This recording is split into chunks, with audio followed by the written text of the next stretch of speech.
Ladakh trip. ఈ లడాక్ ట్రిప్ని ఇక్కడ నుండి మన ఓన్ బైక్స్ తీసుకొని వెళ్తే బెస్టా, లేకపోతే ఫ్లైట్లో వెళ్ళి అక్కడ రెంటెడ్ బైక్ తీసుకొని వెళ్తే బెస్టా? ఇక్కడ నుండి మన ఓన్ బైక్ వేసుకొని వెళ్ళాలంటే అప్రాక్స్ 25 to 30 days పడుతుంది.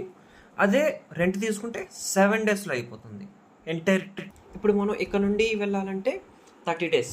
30 daysకి stay and food per day దేనికి 1,000 దానికి 1,000 వేసుకున్నా ఈజీగా 60,000 పైన అయిపోతుంది.